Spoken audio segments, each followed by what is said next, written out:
다속의 명상록 13번째 시간입니다. 오늘은 깨달으니 기독자, 깨달으니 기독자 2번째 시간입니다.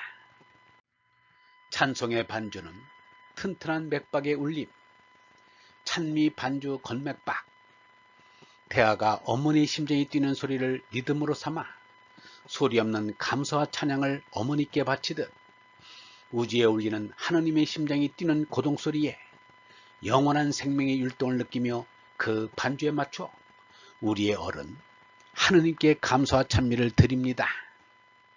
우리 몸의 맥박도 따라서 차고 넘치는 기쁨으로 뜁니다. 유영모는 이렇게 말하였습니다. 나더러 어떤 이가 예수를 믿으십니까? 또 선생님은 기도도 안 하시고 찬미도 안 하시지요? 라고 묻는다. 찬미는 몰라서 못하고 기도는 참선에 가까운 묵상의 기도를 한다. 나는 찬미할 줄 모르나 찬미는 표한다. 찬미는 훌륭한 것을 훌륭하다고 하는 것이다. 맥박이 뚝딱뚝딱 건강하게 뛰는 소리가 참 찬미다. 다른 것은 부러워하지 않는다. 우리에게 할 일이 있다면 하느님 아버지께 올리는 기도와 찬미입니다. 하느님 아버지께 기도와 찬미를 올리는 마음에는 기쁨이 넘칩니다. 유영모는 말하기를 하느님을 생각하는 것은 기쁜 것이고 하느님께로 올라가는 것이다. 참으로 하느님의 뜻을 쫓아 하느님께로 올라간다는 것이 그렇게 기쁘고 즐거울 수가 없다. 인생은 험한 것이 아니다. 험한 것 같아도 목에 숨을 쉬듯이 한 발자국씩 올라가면 하느님에게까지 다다를 수 있다. 몸으로 사는 삶은 무상하지만 얼로 사는 삶은 기쁨인 것이다 라고 하였습니다. 옳고 극진한 먹거리 감사는 날로 바로먹기. 상의 극치 일정식.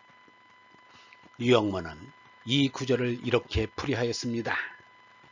상도 제사를 지낸다는 뜻이다. 일본 사람이 신상제라고 해서 핵곡을 올린다. 우리가 추수감사제라고 해서 핵곡을 올리는 것이 이것이다. 한 해 동안 하느님의 은덕으로 된 곡식을 이 죄가 많은 사람이 먹는데 탈나지 말라고 미리 하느님께 올리고 나서 먹는 것이다. 죄의 제물을 올리는 것은 어디까지나 자기 몸을 바치는 대신으로 지낸다는 것이 그렇게 되었다. 제물을 바치는 그러한 것은 하지 않아도 좋다. 오로지 마음으로 머리를 하늘에 두고 사는 것이 옳다. 그래서 이 사람은 죄는 기도라고 생각한다. 하느님을 추원하는 것이 기도다. 우리가 예수의 지내온 일생을 생각해보면 하느님의 아들 노릇을 하였다고 생각된다. 하느님의 아들 노릇을 하는데 마지막 몸까지 희생하였다. 우리는 날마다 무엇을 먹든지 무엇을 마시든지 이 생각을 함으로써 우리가 욕심으로 먹고 마시는 것은 버려야 한다. 우리가 먹고 마시는 것은 예수의 희생으로 그의 살이요 피라고 생각하며 이렇게 알고 먹는 것이 성찬이다. 날마다 먹는 음식을 성찬으로 먹어야지 식욕으로 먹어서는 안 된다. 이것이 상의 극치 일정식이다. 하늘 제사를 참 잘 밝히면 밤에 맡기고 잠. 최성 극명 야규탁. 제자란 옛 중국의 천자 곧 황제들이 하느님께 제사를 올리는 것인데 제정일치 시대의 일이었습니다. 그런데 체제에 대해서 공자가 한 말은 그냥 지나칠 수만은 없습니다. 누가 공자에게 체에 대해 말해달라고 하였습니다. 그런데 뜻밖에도 알지 못한다고 대답하였습니다. 공자는 모르는 게 없다 할 만큼 박식하여 무엇을 물어도 막히는 일이 없었습니다. 다만 진치는 법을 물었을 때 언짢게 생각하여 대답을 하지 않았고 농사에 대해 묻자 농부만 못하다고 하였습니다. 더구나 제사에 관한 일이라면 공자에게는 전문 분야라고 할 수 있는데 모른다고 하였으니 체의 뜻을 심상치 않게 본 것이 틀림없습니다. 공자는 말을 잇기를 세상의 죄를 말해줄 수 있는 이라면 그에게는 나라 다스리기가 이를 보는 것과 같을 것이라고 하면서 그의 손바닥을 가리켰다.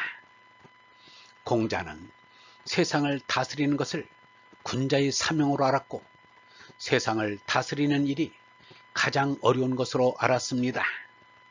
그런데 최의 뜻을 알면 나라 다스리는 일점은 손을 펴놓고 들여다보는 것처럼 쉽다고 한 것입니다.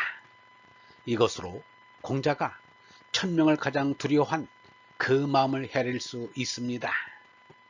공자를 대신해 유영모가 최의 뜻을 말하였습니다.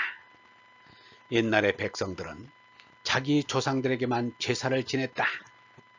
천재인 대제사장이 온 천하를 대표해서 조상 이상이 알 수 없는 것에 대하여 최제를 올렸다. 이것이 곧 하느님에게 들어가는 길이다. 이 최제의 뜻을 알면 천하를 다스리는데 막힐 것이 없다는 것이다. 지금은 저마다 하느님 앞에 나와서 최를 바쳐야 한다. 이 사람의 절대와 상대의 만남인 가운찢기는 최제를 말한다. 유영모가 최를 극명한다는 것은 하느님께 기도 올리는 최제의 뜻을 자세히 밝힌다는 뜻입니다. 하느님께 기도를 바르게 할 줄 아는 사람은 최의 뜻을 모를 리 없습니다. 최의 뜻을 바르게 한다면 밤에는 하느님께로 돌아가 모든 것을 하느님께 맡기고 잠듭니다. 죽는 것도 잠든 것과 같습니다. 얼번 여러분, 우리에게 할 일이 있다면 하느님 아버지께 올리는 기도와 찬미입니다. 죄는 가장 큰 기도입니다. 기도란 하느님을 추원하는 것입니다. 죄의 제물을 올리는 것은 자기 몸을 바치는 대신으로 지낸다는 것이 그렇게 되었습니다. 날마다 먹는 음식을 성찬으로 먹어야지 식욕으로 먹어서는 안 됩니다. 이것이 정식입니다. 이제는 제물을 바치는 것은 하지 않아도 됩니다. 오로지 마음으로 머리를 하늘에 두고 사는 것이 옳습니다. 천적 없는 이 시대에는 저마다 하느님 앞에 나와서 최를 바쳐야 합니다. 유영모의 절대와 상대의 만남인 가운찢기가 최제를 말합니다. 영성신학원 다석아카데미의 하늘소리였습니다.